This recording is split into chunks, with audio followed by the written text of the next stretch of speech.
Declutter Club. Today is day 7 of our mini series, and if you're just jumping in today for the first time, welcome.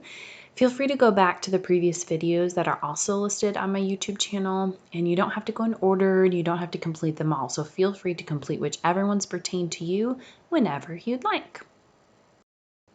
Today we are going to talk about bathrooms.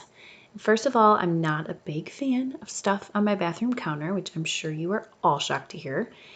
As a woman, however, I have quite a few products that I like to use to get ready for the day, and because we have very limited storage in my bathroom, I had to get creative. So besides keeping all my necessities like toothpaste and my hairbrush in the easiest to reach drawers, one solution that I came up with is to use a medium-sized basket that you'll see in the picture. And I use that to fill with products that I need on a daily basis. And these are products that don't fit in the drawers and the ones that I don't want just hanging out on the counter for the world to see. So this basket comes out of the cupboard under my sink when I'm getting ready, and it goes back under when I'm done. And there's nothing in the basket in the picture because I don't want to show any partiality to any certain products or manufacturers. The products that I don't use as often are stored on the other side of the cabinet in which the basket resides. I try not to use my prime drawer space for anything other than items I use on a daily basis, and this makes getting ready a lot quicker for me.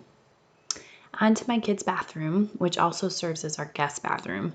Again, not big into stuff on our counter in here either, especially when I have a 2-year-old who is into touching anything that he shouldn't be, and for some reason bathrooms are so intriguing to little boys. Anywho, for my daughter's bathroom stuff, I use 2 kitchen drawer organizers so that every type of item has its own spot. This makes it really easy for her to put things away and really easy to find. And she's done an amazing job maintaining this drawer. I do very little to keep it looking like this. In the last video, I talked a little bit about this cabinet in our kids' bathroom, and I encouraged you to make sure that your items fit in the baskets that you're using because of the fact that overfilled baskets tend to look cluttered. And I also encouraged you to use tubs if you can, because you can put a top on those and stack them if you need to. And because we have young kids at home, I store our medications up as high as I possibly can. And we will soon be relicensed for foster care. And when we do, we will be storing all of our medications that you see on the right-hand side there in a locked plastic file box in that same exact spot. And that's just a little tip for any future foster parents out there. We had to replace ours, and so we'll plan to do that as soon as it's a little safer for us to go to the store. And then on the left, you see that's kind of just our extra supplies that we use. So I ended up getting a ton of extra soap. That Tone soap they were going to not be carrying it at the store anymore. So I bought a bunch of extra. I don't typically do that, but I absolutely love that soap. So I bought a bunch, and we store it in that bigger tub on the left. Lastly, let's talk towels. This is one item so many of us feel the need to hang on to.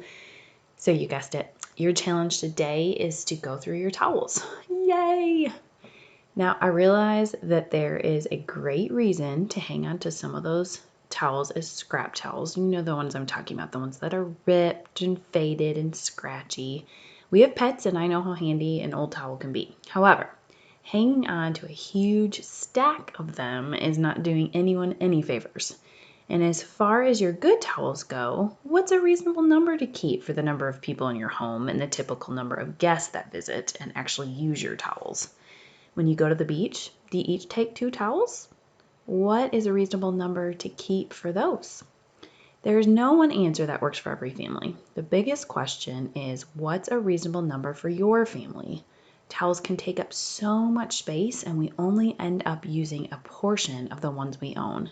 So good luck on today's challenge.